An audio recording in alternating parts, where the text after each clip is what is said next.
Trikagni kalaya kalagni rudraya nilakantaya mrityunjayaya sarveshwaraya. Can you give us more details? Why is it so important to understand that? And what does it really mean in this, that you really are more than your body? What are we at the end of the day when we are more than our bodies? So this is crazy. Now you are asking me what you are. Now this is a big problem. See, if you don't know what you are, whatever you do will be wrong, isn't it? See, for example, right now, you're using technology. I don't know whether you do it yourself or somebody else is doing it for you. Let's say the camera which is sitting in front of you. Somebody knows how to handle that. How do they know how to handle it? Because they know how it works, what is the engineering behind it, what it is, so they know how to use it. Because of that, you and me are talking efficiently. Suppose that person who handles your camera doesn't know what is what and he handles it, it not only will not work, above all, in 3 days it will be ruined. This is what is happening to human beings. They're just ruining themselves because they don't understand the fundamental mechanics of what this human mechanism is. Without knowing what this is, if you try to deal with such a sophisticated machine, do you agree with me? This human mechanism is the most sophisticated and complex technology on the planet. So when you are given such a thing, you must at least read the user's manual, isn't it? So what we are calling as inner engineering is a kind of a user's manual, how to deal with this. If you know how to operate this is the most fantastic machine. Human intelligence should be a solution for everything. But human intelligence has become the biggest problem. What people are suffering, see, if I'm with you, Alex, and I'm suffering, I can say I'm suffering because of you. Always people are doing this to each other. But I'm sitting here alone in Grand Canyon and if I'm suffering, obviously I'm in bad company, isn't it? If people are alone and suffering, people are alone and suffering all over the world, this means what? That you're in bad company. So what should you fix? This is the first thing you should fix. Before touching the world, this must be fixed. So, you're working a lot with meditation and yoga. How does yoga and meditation helps getting to that point? When you use these words, yoga, meditation in the West, it's become so distorted, it's hard to correct the original definition. The word yoga means union, not twisting and turning. I don't know what sort of yoga they're doing in Germany. What sort of yoga that's happening in United States scares me. Because it's all become like a sport, twisting, turning, doing this, doing that. It's not about that, it's about union. What is union? Is it true that right now we're breathing? Both of us are breathing, isn't it? So, what you exhale, the trees are inhaling. What the trees exhale, you're inhaling. So I'm saying there is already a union with everything around you. We can take this into subatomic, particle level. We can talk about atomic energy and see how the whole universe is connected. Now the problem is it's not in your experience. Right now, you think you are a small cubicle by yourself and you feel oppressed by the rest of the creation, not understanding the rest of the creation is sustaining you every moment. So yoga means what is already true, you realize and you begin to experience. You begin to experience that everything is one.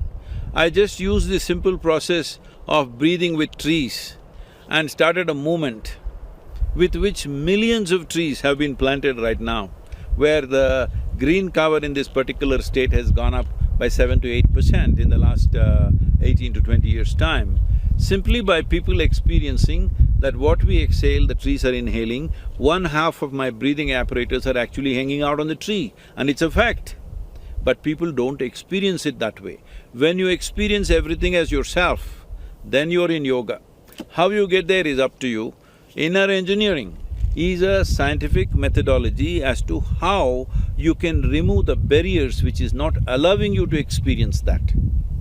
So, these barriers are systematically removed because these barriers are installed by you out of the fear or out of the instinct of survival. See, there are two fundamental forces ruling a human being. One thing is the instinct of survival. When the instinct of survival is up, you want to build a wall against the world. But there is also another dimension within you which wants to expand. If you're whoever you are, whatever you are, you want to be something more than what you are. If that something more happens, you want to be something more. This goes on endlessly. Even if I make… your name is Alexander, suppose according to, your namesake's ambition, I make you the emperor of this planet. Will you be fulfilled or will you look at the moon and the sun and the stars and the galaxies? You will look at it, isn't it? So, you have a longing. This is not installed by anybody, instilled by anybody. This is not a teaching or a philosophy. This is a natural longing in a human being to expand limitlessly. If you want to expand limitlessly, can you do it physically?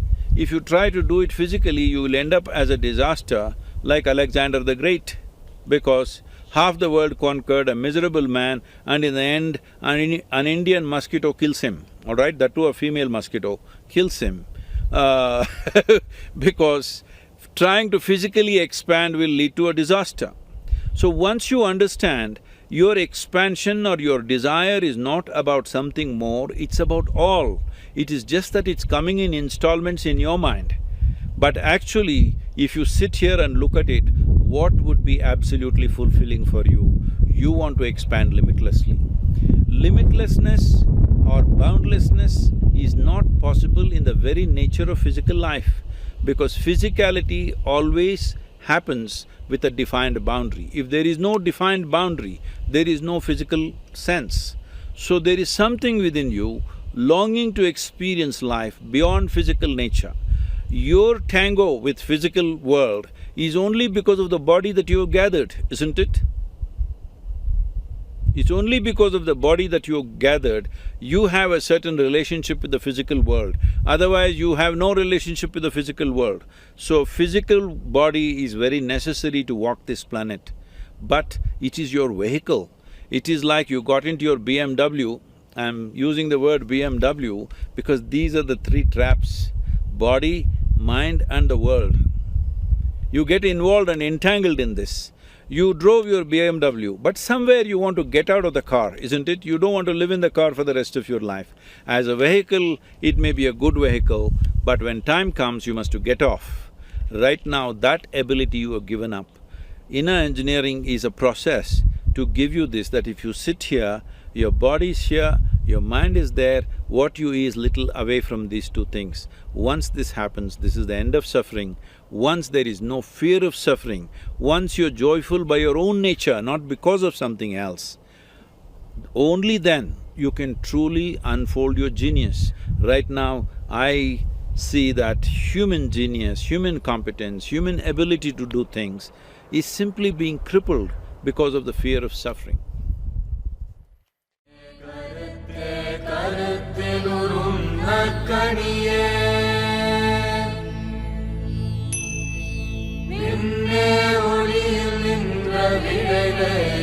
Sadhguru